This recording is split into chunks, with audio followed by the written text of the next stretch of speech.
Did Joseph Smith practice polygamy, also known as plural marriage? And that is the question I cannot believe we are having to ask in 2025.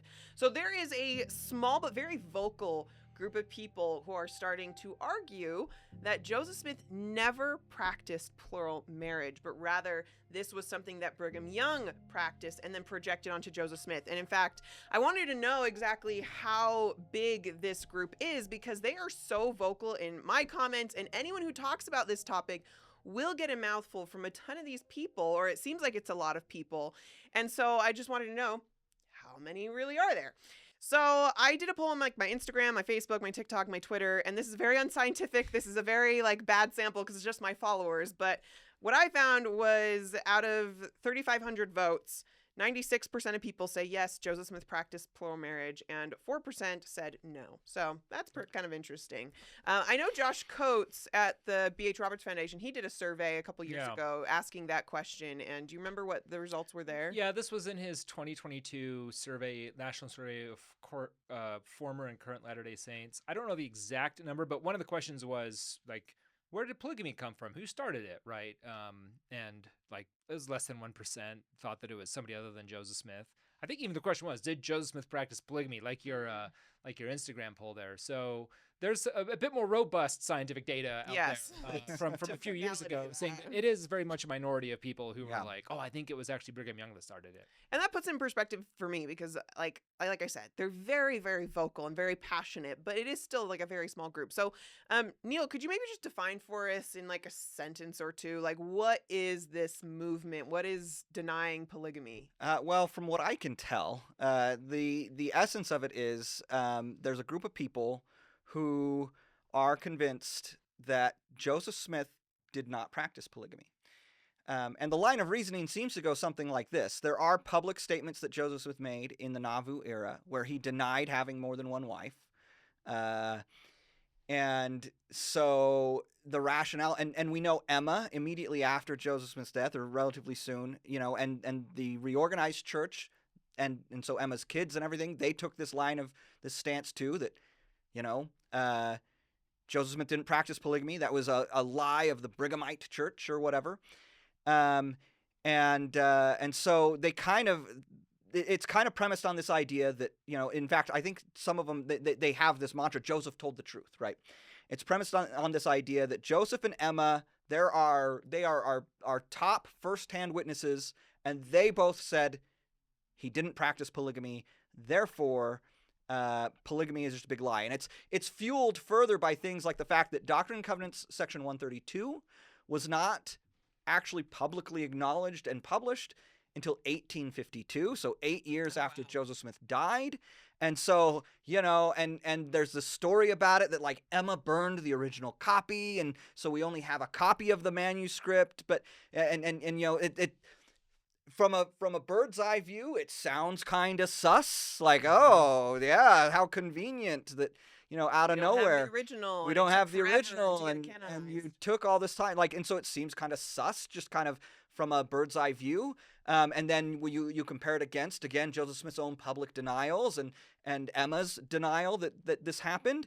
And it's easy from just those couple little data points to come away and be like, oh my gosh, actually Joseph Smith never practiced polygamy. This is something Brigham Young started and made up or whatever, right? And so that's where I think, and I think it's motivated to some extent by the fact that there is just kind of this, for lack of a better word, like an ick factor around polygamy, right? Yeah. And so people don't want Joseph to be involved in it. People who consider Joseph Smith a prophet, who really, and look, we all do this a little bit. We hold Joseph Smith on a little bit of a higher pedestal than we do the rest of the prophets. For sure. Yeah. And so it's like, we really don't want it to be associated with Joseph Smith. We don't want, deception. If he did practice it, that means these public denials were lies or were deceptions, and we don't want him to be associated with deception in any way. The movie Joseph Smith, Prophet of the Restoration, is scripture as far as I'm concerned. That's right. Anything that sullies that image. So there's kind of this distaste for Joseph Smith being involved in it, and it motivates this reasoning. I would also add to that, in addition to that, we live in a world where like all sorts of institutional narratives are just being questioned and broken down, right? And so Any schmuck with a microphone and a podcast can get. Oh wait, no. People just have this this impulse, and we went through things with COVID lockdowns and vaccine stuff or whatever. And I'm not saying that that's true or whatever, but just that there's this movement here where any institutional claim about history or the government or healthcare or whatever, you can't believe it, right? There's a deeper conspiracy happening that they're not letting you know about, and this feeds into that. And the zeitgeist we have of question everything, tear down all the institutional narratives, don't trust authority figures that tell you what's true. So I think it's tapping into that as well. And to that point, from what I've observed from people online who are espousing polygamy denial or monogamy affirmation, as some of them prefer to spin it. A lot of them are also wrapped up in some of these other kinds of conspiracy theories, if you will. So yeah, that's kind of where it's coming from. You mentioned Emma and the Reorganized Church of Jesus Christ of Latter-day Saints. I've gotten this impression that this is kind of a new burgeoning movement, but is it new? Is it old? Where does this come from? It's a new version of it, because as Neil indicated, one of the founding platforms of the RLDS Church was that Joseph Smith III's dad, Emma's husband, did not practice polygamy or spiritual wifery or any of that stuff, right? I think it's in literally the inaugural issue of the Latter-day Saints Herald, their newspaper, where they kind of give their manifesto for why they exist. I'm pretty sure from my reading of this, one of the things they say is oh yeah, the Brighamite church in Utah that does polygamy, Joseph Smith did not do that. That's a thing. So it's not a new, well, let me also say, so with Section 132, it gets published in the 1850s, right? The RLDS Church fought the authenticity of that document. And you have RLDS authors then, and even a couple hanging around today still, who will insist that it is a Brighamite forgery, right? That Brigham Young or William Clayton or other nefarious actors forged this document and attributed it to Joseph Smith in order to justify the practice of plural marriage. So what makes this new stuff new is it's taken on the sort of internet conspiracy virality kind of factor, right? Where it's now on podcasts and videos, and it's linked, as Neil said, it's linked with other weird conspiracy movements a lot of the time. So that's where it's new in the sense that it's been given new breath and new form in the sort of the broader landscape of internet conspiracy theory stuff. And the other aspect of it that is new is that some of the most vocal proponents, I don't want to say it's gaining a lot of traction, because as your survey and the Josh Coates survey shows, it's not really a lot of traction, but it is noteworthy that some of the most vocal proponents now are members of the Utah Latter-day Saint Church, or were members associated with it, ostensibly members, rather than people coming from the RLDS or Community of Christ tradition, where there is more of this historical roots for kind of denying that Joseph Smith was a polygamist. A lot of these other people too are associated with sort of schismatic breakoff groups, right? That are popping up here in Utah or others. It's all facilitated by the internet. These typically tend to be small groups, but the Venn diagram is kind of closing in terms of people who are from this polygamy denier stuff with people who are also into other conspiracy theories, and people who are associated either directly or loosely with sort of other sort of neo-Gnostic Mormon groups. I don't know what you would call them, right?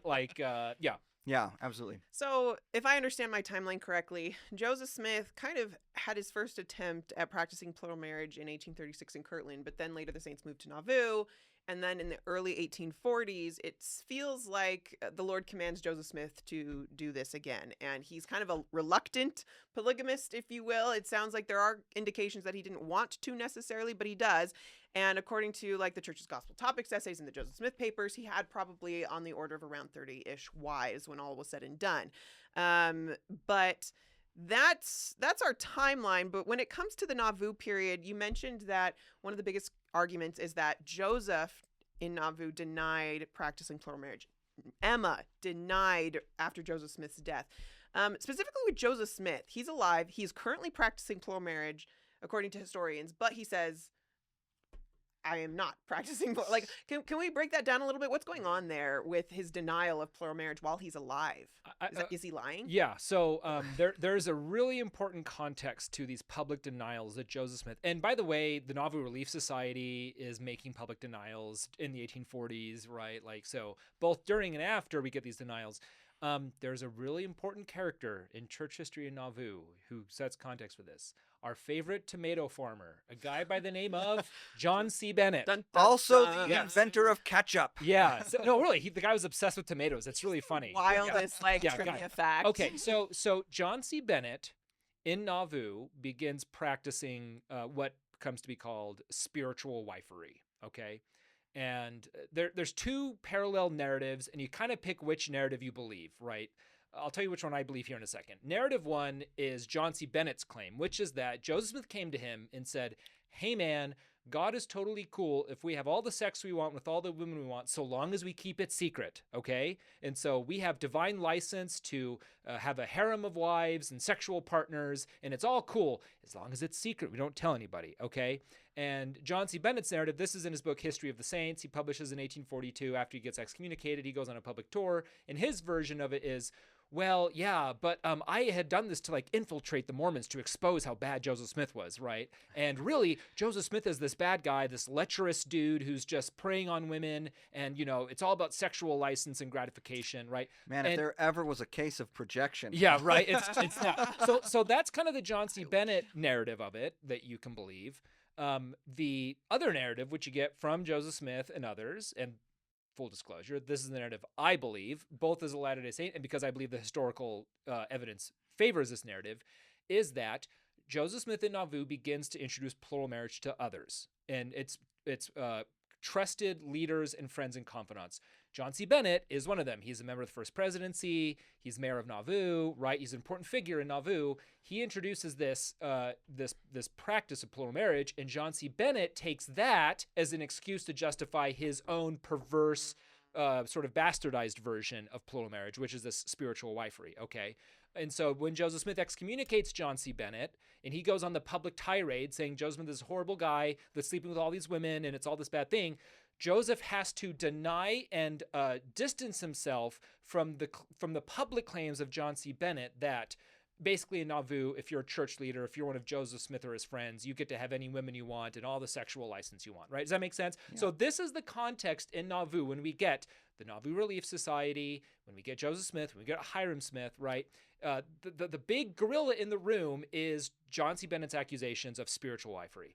The other little gorilla next to it is the fact that there actually is plural marriage happening among Joseph Smith and others, but not that. So you're in this weird like matrix of we have to respond to John C. Bennett, but we also have to tell the truth about the fact that we are practicing plural marriage, but also we have to keep this secret because we're being persecuted. We're being persecuted, and it's this sensitive. explosive thing. It's a sensitive thing. So this is the matrix. This is the complicated tightrope walk Joseph Smith has to do with these, and Emma and others in Nauvoo with these denials. So another important kind of thing going on.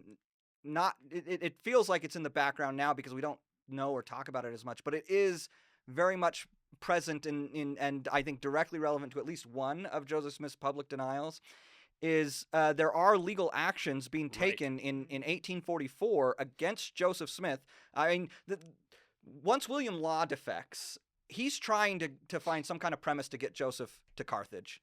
And so he's filing tons of different legal lawsuits and challenges against him. And one of those is he's being charged with adultery. Okay, we forget that used to be a crime, right? Yeah. Like, it's kind of funny because you wouldn't think, but yeah, back then it was actually a crime to commit adultery, and so there is a legal charge against Joseph that's filed in May of 1844. I think it's on May 24th or May 25th, and then May 26th you have Joseph give a speech where he's making a denial. And it's right directly within the context of this legal charge that's being filed. And there's an important legal context. I have this book here, Sustaining the Law, because there's a paper by Scott Bradshaw in here about the technicalities of Nauvoo law, not just Nauvoo law, but Illinois law around adultery and bigamy that are important context for the statements Joseph Smith makes here. But one of the technicalities in the law was that adultery had to be open and notorious. Yeah. Okay? And so one of the ways to position himself for a legal defense against the charge of adultery is to keep it private. Oh, Right. interesting. And so he's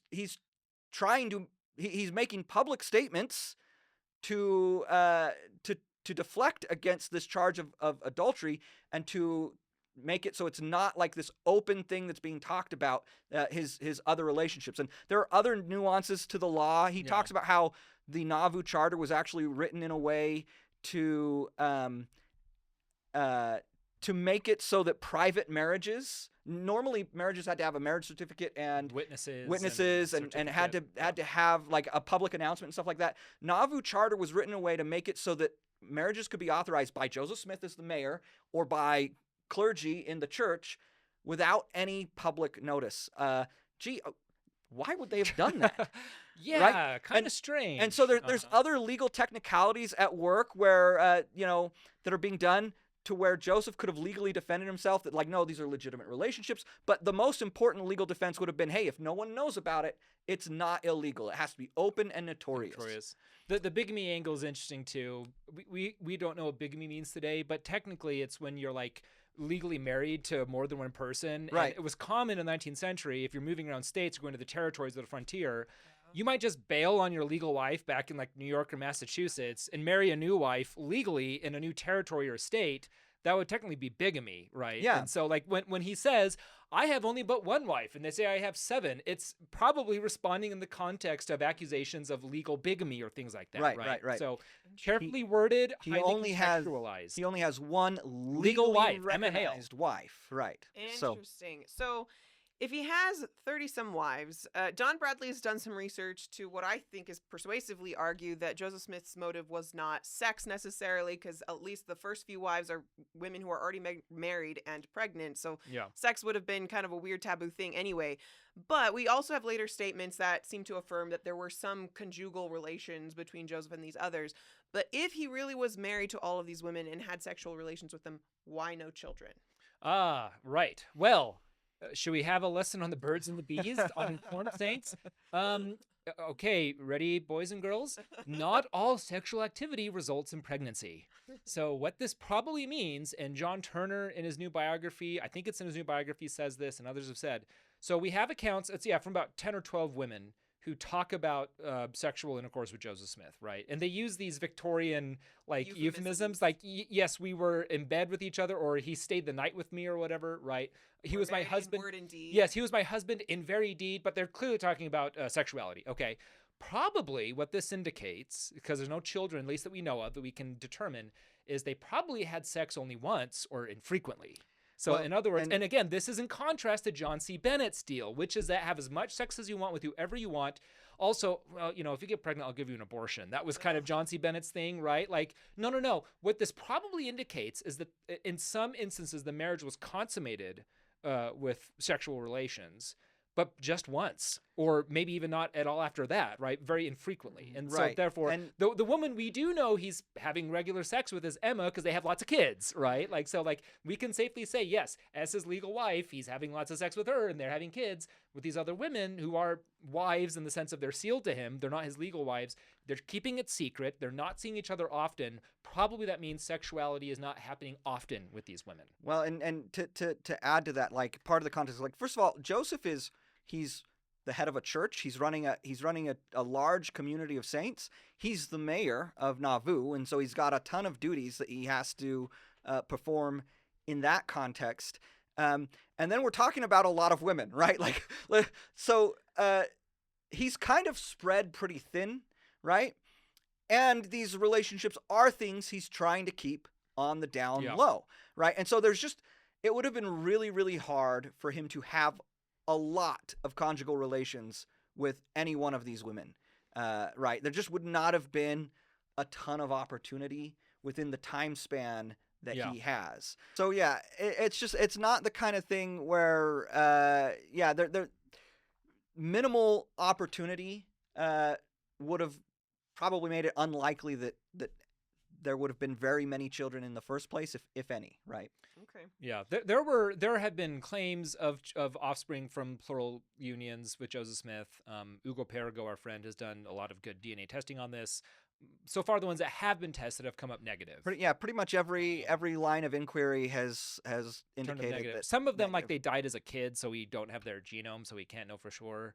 Others, it's like, well, there's a family tradition. My favorite is Fawn Brody saying that, like, well, this picture of this guy looks like Joseph Smith. Yeah. Like, come on. But the ones that we can do testing on, it's negative. That does not mean that there wasn't plural marriage or sexuality in some of the plural marriages. What it does mean, most likely, is that there's not a lot of sexuality happening, specifically with these women that Joseph Smith is sealed to. or that sex was the primary Purpose for it. motivator for it, Exactly. yeah. Motivated for it. Interesting. So another contention that people have with Joseph Smith's plural marriage is that in the 1835 Doctrine and Covenants forbade polygamy. And there's a statement in there about how a man's only supposed to have one wife. What do we do with that if that is like in canonized scripture? Right. So yeah, this is the 1835 statement on marriage. It's introduced in the Doctrine and Covenants, like literally at the last minute. They stick it in, Oliver Cowdery, and I think William Phelps, along with the section that's now called, it's like on government, Latter-day views on government. It's not section like 134, I think, of like on what we think about government. Those are stuck in at the very end. Joseph Smith is out of town. He's in Michigan at the time when they have the conference. He comes back and it gets published. Okay, so I think it's discussed here in this book too, trying to perform marriage in Ohio. Okay, so they're trying, as clergy in a legal church, they're trying to perform marriages in Ohio, in Kirtland. Yes, and it's also Scott Bradshaw. Yeah, by it's the Scott way. Bradshaw talking about it, right? This section 130, well, it's not section 135, it's in the 1835 Doctrine and Covenants. Again, it's most likely, from what we can tell, in the context of we need to have a statement on what our church in 1835 believes about marriage. In the sense of what we can legally recognize and get recognition for in the state of Ohio. And so, of course, it's going to be, we believe in but one man and one woman, and we do not endorse bigamy. Again, that's a specific legal term in the 19th century, right? And these sorts of things. We don't accept polygamy, right? That's another terminological issue, plural marriage versus polygamy, and how they're just using those terms early on. So the punchline is here, in 1835, yes, the church's official practice in Ohio was monogamy. Okay, and they needed a statement in their book of scripture to codify that for legal purposes to perform marriages in Ohio. So, of course, they're not going to come out and say, oh, yeah, we're totally down with polygamy. It's totally a thing that we're going to do for everybody. Of course, they're not going to do that. And at that point, it wasn't even revealed It wasn't yet. probably wasn't even revealed yet, or probably he hadn't even entered into this plural marriage with Fanny Alger, right? So, without knowing any of the context of the statement on marriage, people will take that, they'll latch onto it and say, see, this means that polygamy has never been authorized. It never is a thing. Neil and Jasmine, we believe in a church of continuing revelation, do we not? Yep. And we believe in an open canon, do we not? When the practice was revealed and when Section 132 was given and then it was canonized, I mean, I'm sorry, people. I don't know what to tell you. We believe in progressive revelation that may supersede past revelation on things, right? Yeah. I don't know what else to tell you other than if you have this fundamentalist assumption that, like, no, the canon can never change and the earliest stuff is always the right, better stuff and the later stuff is always wrong. If you have this weird assumption, then it makes sense why you would have issue with this. But when you look at the broader context and the theological trajectory of how canon works, I think this explains that statement. Well, speaking of worse late stuff and better early stuff. So once the Saints moved to Utah and they openly practiced plural marriage, it's no longer secret. It's a public knowledge that Latter-day Saints, they practice plural marriage. They have multiple wives. And that's when we start to get statements from women who were sealed to Joseph Smith attesting, and in some cases legally testifying, that they were sealed to Joseph Smith. They were married to him in very deed in some cases. But do we have, those are late reminiscences. Do we have anything contemporary to Joseph Smith that affirms, yes, he was practicing plural marriage? Neil, take it away. Well, so there is, it's true that, like, this is one of the big talking points. And we do need to state up front, most of what we know about Joseph Smith's polygamy comes from late sources. That's true. But we do have some contemporary pre-1844 documents and evidence that attest to Joseph Smith practicing polygamy. I think the biggest one, the kind of the main calling card, is the journal entry of William Clayton on July 12th, July 12th. 1843, where he states, and I don't have the text of it in front of me, but he states that he transcribed a revelation given to Joseph Smith. He says it was about 10 pages, and it talked about the practice of polygamy by Abraham, Moses, David, Solomon. I can't remember the exact language in the journal entry, but there's this. It's a journal entry. Some people have disputed whether it was really a contemporary journal entry, but it's a contemporary journal entry from William Clayton saying that he recorded this revelation. We have a contemporary entry in Joseph Smith's own journal that says he dictated a revelation, but he doesn't go into the contents of it for obvious reasons. The other thing we have is we have a contemporary notes from the High Council, the Nauvoo High Council, where Hiram Smith read the revelation to the Nauvoo High Council. And again, the official minutes are vague about the details of the revelation, but we have affidavits from 7 different people who were there, some of whom opposed polygamy and some of whom accepted polygamy. So it's people across the spectrum, and they're giving these statements completely. And actually, one of these affidavits is printed in the Nauvoo Expositor in 1844. So it is itself a contemporary document. But we have these. But some of these affidavits are later, but they're coming from people, some in Utah, some in other places. William Marks is part of the reorganized church that's opposing polygamy. In 1865, he gives a statement saying, "Yeah, I was there in the High Council when Hiram Smith read the revelation on polygamy."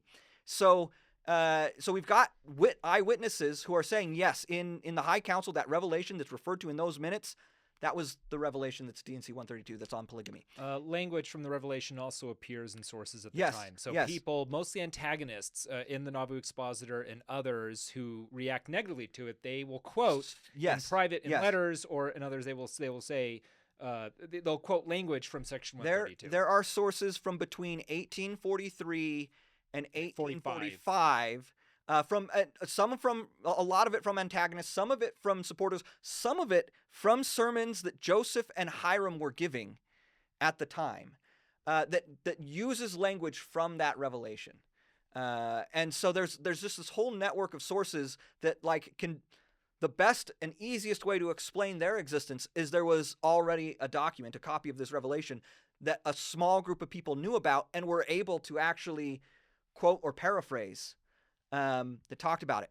One of the interesting ones that I read recently that I don't think gets talked about a lot, though I'll be honest, I'm not the most informed on the broader discussion, is a letter from Jacobs. I can't remember his first name, or Henry Jacobs. Henry Jacobs.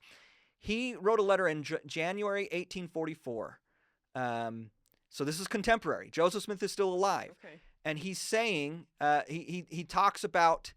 He's rehearsing a sermon he heard Joseph Smith or Hiram Smith, I can't remember which, give, where he talked about the sealing ordinance and he talked about eternal marriages. And there's a ton of language in this letter that you can find right in D&C 132.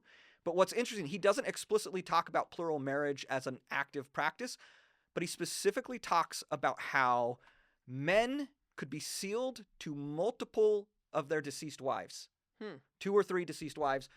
And he specifically talks about how women could be sealed to only one. So, so he doesn't talk about living polygamy per se, but he does talk about basically eternal polygamy, if you will.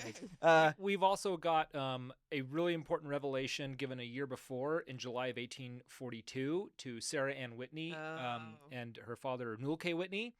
Right? And then a month later, in August 1842, when Joseph Smith is in hiding, we have a letter to Newell K. and Elizabeth and Sarah Ann Whitney saying, please come visit me. Here's where I'm hiding. Don't let Emma know that you're coming. Make sure you come privately and don't let anybody know, but especially Emma. So Sarah Whitney is one of the wives Joseph she's sealed to Joseph Smith. We have the revelation in July of 1842 is the sealing ceremony that Newell K. Whitney is supposed to pronounce upon Joseph Smith and Sarah Ann Whitney. Okay. And then a month later, he says, come visit me in hiding and don't tell Emma where I am and don't let her know that you're coming. Gosh, why would he specify, don't let Emma know that you're coming to visit me a month later? You know what I mean? So we've got that. We should talk about the Nauvoo Expositor briefly. Sure. Right? So there's this tendency to have these extreme reactions to either we just reject all of it as anti-Mormon lies. That's what a lot of polygamy deniers do. To be fair, that's what a lot of just mainstream saints have done historically and today, right? They just hear, oh, the Nauvoo Expositor was bad. Slander, on the other hand, libel. I mean, that's the reasons they used for suppressing it. Yeah. On the other hand, you get sort of this idea like, oh, it was just totally honest and true about everything and above board, and these guys were right about everything. So you get these extremes. Critical historians recognize that there are some things in the Nauvoo Expositor that are outlandish or far-fetched, or like they call Joseph Smith like the blackest villain since Nero or something like that. Like, I mean, this is absurd, right? But there's other things. And that's the kind of thing you could, if you're Joseph Smith, you could point to and say, this is defamation. This is inciting. This is trying to incite riots. Inciting riots, yeah. But it also contains the affidavit. I think it's Austin Cowles, William Marks and his wife, right? So we have, William Sarah Law. So we have affidavits from people, and what critical historians do is they take those historical sources and they say, can we corroborate what is being claimed in these sources without just knee-jerk rejecting or accepting them? And what we find is, yes, in some specific details in specific cases, like Austin Cowles, who's on the Nauvoo High Council, who leaves the church over polygamy and says, Hiram read this thing to us, right? So we have contemporary anti-Mormon and Mormon sources attesting to the fact that in Nauvoo, Joseph Smith is practicing plural marriage. The reason we don't have more, there's a couple reasons, but the big one is they're trying to keep it secret. Right. Again, they're not publicly broadcasting this, so it makes sense that you're going to get lots of hearsay and sort of through the grapevine accounts of these things, because at the time they were deliberately trying to keep it a private secret practice. That it's not a conspiracy that they just made up all the evidence later. It's the fact that later, as the RLDS Church is publicly claiming Joseph Smith never practiced polygamy, that's when Joseph F. Smith and George A. Smith and others say, we need to get these women and other people on the record before they all die so we can get these accounts so we can to corroborate and shore up what they already knew was the case, which is that it was being done in Nauvoo. And I think I would like to add to all of this, these are some of the key pieces of contemporary evidence, but I do think we need to challenge the notion that late evidence is inherently fabricated or unreliable. Certainly, historians, as a general rule, they prefer contemporary to late. But historians use late evidence all the time to reconstruct historical pictures. And you have to look at the broad picture of evidence. You have to do that when you're trying to reconstruct what really happened in history. So Brian Hales has a document on his website, MormonPolygamyDocuments.org. It's right on at the header, right? It's eyewitness accounts of Joseph Smith's involvement with polygamy. And he doesn't number them, so I don't know for sure, but I counted 75 people. I may have miscounted, so there might be a few more or a few less or whatever, but I counted 75 people on that document who were in Nauvoo in the 1840s who talked about, either in contemporary sources or later sources, Joseph Smith practicing polygamy. And these are people who were diehard supporters of Joseph Smith. These are people who were diehard enemies of Joseph Smith. These were people who were supporters but then denied polygamy later, or rejected polygamy. I shouldn't say denied because they knew he had practiced it, but rejected polygamy. People like that we've already talked about, like William Marks, who remained faithful to the gospel in some sense. Right, he was part of the reorganization of the reorganized church. But these are people across the spectrum who all bear witness that they knew Joseph Smith practiced polygamy. And we talked about John C. Bennett and his stuff earlier, but John C. Bennett published lists of initials. I was going to say of women, names of women, and we can corroborate. And they are corroborated by later sources, by the actual women themselves in many cases. And so again, when you're trying to figure out, well, what really happened here, you have to take this whole network of evidence and say, what's really more plausible? That all of these people across the spectrum either lied or are completely misremembering or are fabricating this conspiracy. Or my favorite one, that Brigham Young is like this evil mastermind that's coercing them into coercing things. Coercing even and critics of the church. Even coercing critics, even coercing people who join like the RLDS movement, coercing people after he was dead, or people who align with Sidney Rigdon. Like, it's just it's the whole notion is absurd. You have to look at this whole body of evidence and say, what's really the best explanation for it?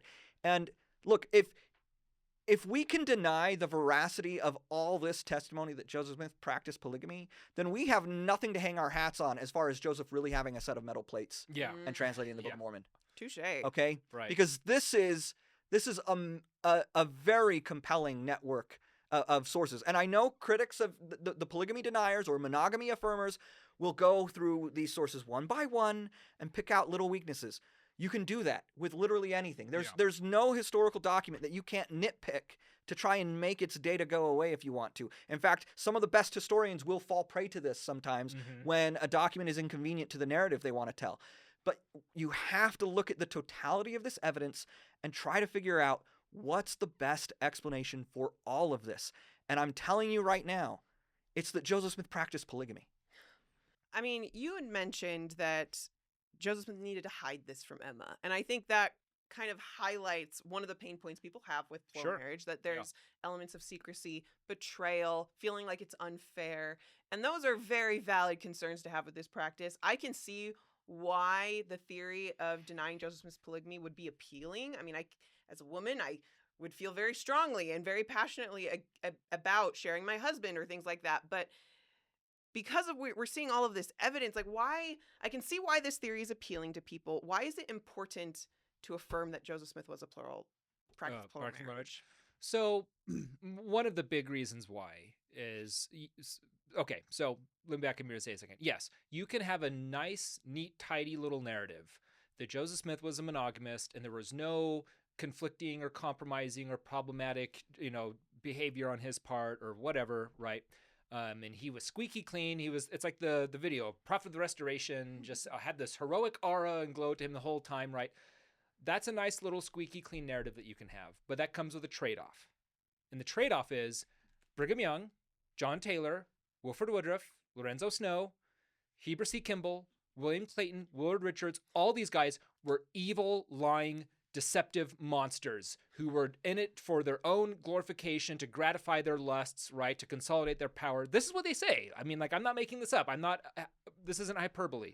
That's a trade-off you get. Okay, so you can have Joseph Smith the monogamist, but guess what? All of his successors were evil, rotten scoundrel liars.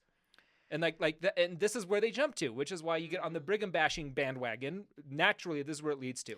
That Brigham Young, the big, evil, bad Brigham Young, with his base desires to control women and have them be his sexual objects, he just cooked it all up and pinned it on Joseph Smith to justify this horrible thing. So with that comes questions of prophetic succession, questions of prophetic credibility, sealing keys, right? The theology of eternal families, of temples, of all this stuff. That's Does the the church trade-off. hold the keys today? Does Russell Nelson hold the keys? Can we say with confidence and that he is a true prophet teaching us true things if he is a guy who's sealed to two women, one married, one dead, right? Who has these keys purportedly that Section 132, this forgery that Brigham Young made up, says that he has, right? That's the trade-off you get for it. Everybody else after Joseph Smith is just their credibility, their believability is absolutely fraught. And I have seen people who try to work around that, right? There are people, they'll probably be in the comments of this video, right, coming at us saying no, and they try to work around that. But honestly, if Brigham Young is the legitimate successor of Joseph Smith and he holds the keys, then you have there's no getting around the fact that he practiced polygamy and he endorsed it and he supported it and he had a revelation canonized on it. So then you are kind of still in a position then that you need to accept that polygamy was God sanctioned. And we have to ask then, if that's the case, why wouldn't Brigham Young have just been honest, like, hey, it's actually my revelation. It's my revelation that we practice polygamy. Like, you have a couple of different paths you can take, and one of them is that route, in which case you have to, you can say, okay, it was sanctioned, but it was sanctioned under Brigham Young. Okay, then why wasn't he just transparent about that? Or it wasn't sanctioned, and then you're saying that the Lord's anointed basically cooked up a conspiracy for all the reasons Stephen just talked about. I think people aren't going to like this. Well, certain people aren't going to like this. But I think the problem here is that polygamy denial is, in effect, a Trojan horse. Ooh. It is a Trojan Bold take. horse that smuggles in all this other stuff that Stephen's talking about that undermines the credibility of prophets today and the succession. It undermines the legitimacy of canonized revelation in Doctrine and Covenants 132, which with it comes with it the undermining the legitimacy of temple sealings and families being eternal. It's a Trojan horse that smuggles in all of that other stuff under the guise of something that you probably do kind of want to bracket and set aside and get out of our history and get out of the gospel because it is squirmy and uncomfortable. But it's a Trojan horse that brings down the whole rest of the structure of the building, right? And so it's not. That's the danger. That's the risk there. Well articulated. Good take, Neil. Here. Actually, no, I unironically think you're right about that. And if you follow some of the key players of the polygamy denier movement, you see the sort of the mask drop on some of these other issues. President Nelson with vaccines or masks or whatever, right? That's a big one I've seen, right? How dare he tell us to get vaccinated or whatever, right? Like, and yes, you can see the effect here that you're describing, where it's not really just about polygamy; it's about these other things that they also don't like that they're doing, and this is a way to sort of bring that into the church. If I'm having questions about whether Joseph Smith practiced plural marriage or not, where is the best place for me to go to learn about his polygamy? Well, if you want the documents, go to the Joseph Smith papers, right? We could start with high level, Brian Hales or whatever, right? But go to the documents. They're on the Joseph Smith papers and things like that. Now, I have to caveat this, though, because you can't just throw primary sources at people, right? This is a mistake that people have that I can just do my own research and I can just plop open the document and know exactly what's going on here. They're written in English? Yeah, right. Anybody can read them. No.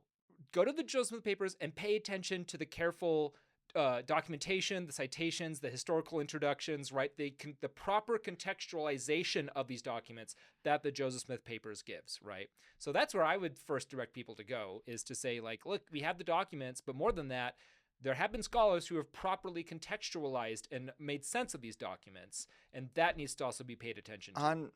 On the same vein, I mentioned earlier MormonPolygamyDocuments.org, which is run by Brian Hales.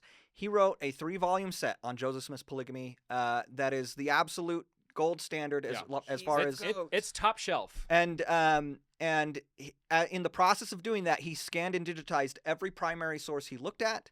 I think even every academic source he looked at, and they're all accessible on his website there. And so, again, if you want to get into the documents, this is where you go. But he also has a link there to a paper he published with Interpreter, specifically on the question, Joseph Smith, monogamist or polygamist? Okay? Yeah. So he's got a paper taking that topic head on that I would recommend. It's a long paper. It's maybe 30-something pages. Yeah, that's not bad. But it's... Let's see, I'm about to open it and it'll tell me how many pages. 44 pages. So that's not counting the title page in here. So 41 pages or so. So he goes through the evidence, and that's a few years old. There might be some updates to make to it, but I have an update I made to it on Mormoner, Mormoner.org. I was the primary author researcher on 3 articles: Joseph Smith and plural marriage, DNC 132, and broadly Latter-day Saints and plural marriage. And like Brian, all the sources have been digitized, transcribed, uploaded, so you can see all of our sources as well there. So this is, from what, 2014 or something? 2017. So a little more recent would be the work I've done on Mormoner. So clearly there is a plethora of sources I could go to if I wanted to learn more about this. And we will be sure to put all of them in the description down below so that you can learn more about this topic. It is a challenging doctrine. Plural marriage is not easy. There's a lot of complexity with this, but I do think it's worth grappling with, and I think there's a lot of great sources for us to dive into. So be sure to not just take our word for it, but to actually dive in and become informed yourself.